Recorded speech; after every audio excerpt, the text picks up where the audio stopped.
और ये संकट आने वाले समय में और बढ़ सकता है। जो लड़ाई अभी मिडिल ईस्ट और यूरोप के छोटे हिस्से में चल रही है, वो वर्ल्ड वॉर का रूप ले सकती है, क्योंकि अमेरिका के निर्वाचित राष्ट्रपति डोनाल्ड ट्रंप की नीतियां इशारा दे रही हैं कि आने वाला समय बहुत मुश्किल भरा हो सकता है।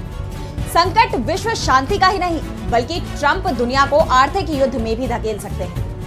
तो ट्रंप कैसे बनते दिख रहे हैं दुनिया के लिए बड़ा खतरा, इसी पर हम करेंगे चर्चा। लेकिन आइए जरा उन खबरों को भी देख लें जिन पर आगे होगी बात। लेबनान पर हमले को लेकर इजरायल का बड़ा खुलासा, साउथ चाइना सी में बढ़ने लगा तनाव, और चलते चलते में देखेंगे जापान के प्रधानमंत्री को क्यों देना पड़ा इस्तीफा। तो डोनाल्ड ट्रंप के अमेरिका का राष्ट्रपति निर्वाचित होने के बाद दुनिया में चिंता दिखाई दे रही है। ट्रंप जो कदम उठा रहे हैं उससे चिंता हो रही है कि शांति की बात करने वाले ट्रंप कहीं दुनिया को बड़े युद्ध में तो नहीं झोंक रहे हैं। वॉशिंगटन पोस्ट ने बताया कि ट्रंप ने रूस के राष्ट्रपति व्लादिमीर पुतिन को फोन किया और उन्हें यूरोप में अमेरिकी सेना की बड़ी मौजूदगी की याद दिलाई। ट्रंप के इस कदम का पुतिन पर कोई असर पड़ेगा, इस पर पहले से ही सवाल उठ रहे हैं। दरअसल चुनाव में ट्रंप पर डेमोक्रेटिक पार्टी ने आरोप लगाया था कि वो पुतिन से सहानुभूति रखते हैं। ट्रंप रूस के आगे आत्मसमर्पण कर सकते हैं, जो कि पूरे यूरोप को संकट में डाल सकता है। जबकि ट्रंप चुनाव प्रचार में कहते रहे कि वो रूस और यूक्रेन के बीच जंग को एक दिन में खत्म करा सकते हैं, लेकिन ट्रंप ने ना तो चुनाव के दौरान और ना चुनाव जीतने के बाद अपना प्लान बताया है। लेकिन जिस तरह से उन्होंने पुतिन को अमेरिकी सेना की उपस्थिति के बारे में बताया है, उससे साफ है कि यूक्रेन और रूस की लड़ाई रोकना ट्रंप के लिए आसान नहीं है। तो दूसरी तरफ ट्रंप के राष्ट्रपति बनने के बाद कतर ने जिस तरह से हमास और इजरायल के बीच चल रहे युद्ध को समाप्त करने की कोशिश से पैर पीछे खींचे हैं, उससे साफ संकेत मिल रहे हैं कि मिडिल ईस्ट में भी तनाव कम होना मुश्किल है। ट्रंप सिर्फ विश्व शांति के लिए ही खतरा नहीं दिख रहे हैं, बल्कि उनकी नीतियां दुनिया को बड़े आर्थिक संकट में भी धकेल सकती है। जनवरी में अमेरिका के राष्ट्रपति पद संभालने के बाद ट्रंप भारी आयात कर लगाने की तैयारी में है। उन्होंने अपने प्रचार के दौरान वादा किया था कि वो चीन से अमेरिका आने वाले सभी सामानों पर 60% टैरिफ लगाएंगे, ताकि दोनों देशों के बीच व्यापार संतुलन स्थापित हो सके। ट्रंप अगर इस तरह का फैसला लेते हैं तो चीन के साथ अमेरिका का आर्थिक युद्ध शुरू हो सकता है। इससे चीन को नुकसान हो सकता है, लेकिन इसके साथ ही दुनिया की दो सबसे बड़ी अर्थव्यवस्थाओं के बीच व्यापार युद्ध से दुनिया भर के बाजार अस्थिर हो जाएंगे, और इसका सबसे बड़ा असर भी एशिया पर ही पड़ेगा, जो वैश्विक विकास में सबसे ज्यादा योगदान देता है। ट्रंप की नीतियों से सिर्फ चीन को ही मुश्किलें नहीं आएंगी, बल्कि हिंदुस्तान पर भी इसका बड़ा असर देखने को मिल सकता है। अमेरिका फर्स्ट नीति के कारण भारत से निर्यात की जाने वाली चीजों पर टैरिफ बढ़ सकता है। इससे आईटी, दवा और कपड़ा क्षेत्र पर खास तौर पर असर पड़ेगा। ट्रंप के बारे में कहा जाता है कि वो एक सौदेबाज व्यक्ति है।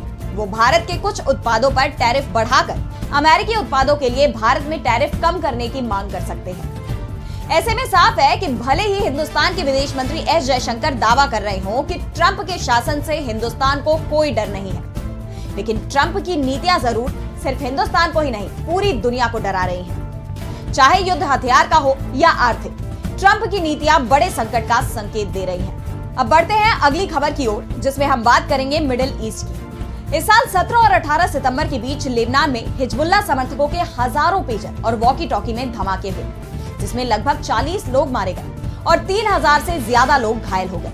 दरअसल हिजबुल्लाह के लड़ाके इजरायली रडार से बचने के लिए ऐसे पेजर का इस्तेमाल कर रहे थे जिनमें जीपीएस नहीं था, कोई माइक्रोफोन और कोई कैमरे नहीं थे, जिससे इन्हें हैक नहीं किया जा सकता था। पेजर विस्फोट के आरोप इजरायल पर लगे थे, लेकिन इजरायल ने इसे लेकर चुप्पी साध रखी थी।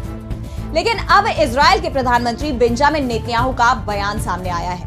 उन्होंने कहा है कि मैंने ही सितंबर में हिजबुल्लाह के ठिकानों पर पेजर हमले को मंजूरी दी थी। एक कैबिनेट बैठक में नेतन्याहू ने यह भी स्वीकार किया कि इजरायली सेना ने सीधे आदेश मिलने के बाद बेरूत में एक सटीक हमला किया, जिसमें हिजबुल्लाह प्रमुख हसन नसरल्लाह की जान चली गई। इस बीच इजरायल के खिलाफ मिडिल ईस्ट में गुस्सा बढ़ता जा रहा है। इजरायल पर दबाव बनाने के लिए अरब और मुस्लिम देशों के नेता सऊदी अरब की राजधानी रियाद पहुंचे हैं। इस सम्मेलन में गजा और लेबनान में इजरायल के हमले पर चर्चा होनी है। सऊदी अरब की सरकारी मीडिया एजेंसी वफा ने कहा कि फिलिस्तीनी और लेबनानी क्षेत्रों में बढ़ती हिंसा, जिसमें क्रूर इजरायली आक्रमण भी शामिल है, इन्होंने अरब और इस्लामी नेताओं को तत्काल कार्रवाई करने के लिए मजबूर कर दिया है। इस सम्मेलन की मुख्य प्राथमिकता फिलिस्तीनी और लेबनानी क्षेत्रों में इजरायली आक्रमण को रोकना, आम लोगों की रक्षा करना और क्षेत्र में शांति के साथ स्थिरता स्थापित करने के नजरिए से अंतरराष्ट्रीय समुदाय पर दबाव बनाना है। इस बीच ईरानी विदेश मंत्री अब्बास अरागची ने भी इजरायल को चेतावनी दी है। उन्होंने कहा है कि गजा और लेबनान में चल रहा युद्ध मध्य पूर्व के बाहर भी फैल सकता है। ये संघर्ष केवल मिडिल ईस्ट तक सीमित नहीं रहेगा। अब अगली खबर में बात करेंगे चीन और ताइवान के बीच बढ़ते तनाव की। चीन ताइवान को अपना हिस्सा मानता है, लेकिन ताइवान खुद को एक स्वतंत्र मुल्क, और इसी के चलते इन दोनों देशों में लंबे समय से तनाव चला आ रहा है। ताइवान के राष्ट्रीय रक्षा मंत्रालय MND ने 11 नवंबर को चीनी सैन्य गतिविधि की सूचना दी है। उन्होंने 7 पीपुल्स लिबरेशन आर्मी PLA विमान और 5 people's liberation army navy PLAN जहाजों का पता लगाया है। ताइवानी MND ने कहा कि 2 विमान मध्य रेखा को पार कर ताइवान के दक्षिण पश्चिमी और पूर्वी वायु रक्षा पहचान क्षेत्र ADIZ में घुस गए थे। पिछले 5 महीने में कई बार चीनी विमानों ने घुसपैठ की है। MND ने कहा कि हमने स्थिति पर नजर बनाए रखी और उसके अनुसार कार्रवाई की। रविवार को भी ताइवान के MND ने अपने आसपास 9 चीनी विमान और 5 जहाजों को देखा था।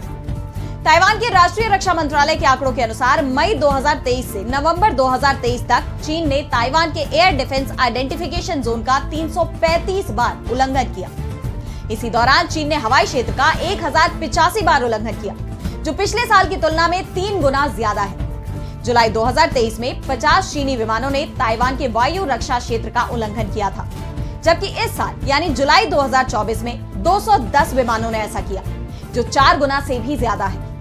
इस बीच इंडो पैसिफिक कमांड में अमेरिकी एयरफोर्स के कमांडर जनरल केविन श्राइडर ने कहा कि मई के महीने में ताइवान के नए राष्ट्रपति लाई चिंगते के सत्ता संभालने के बाद से पीपल्स लिबरेशन एयरफोर्स की गतिविधियों में तेजी आई है।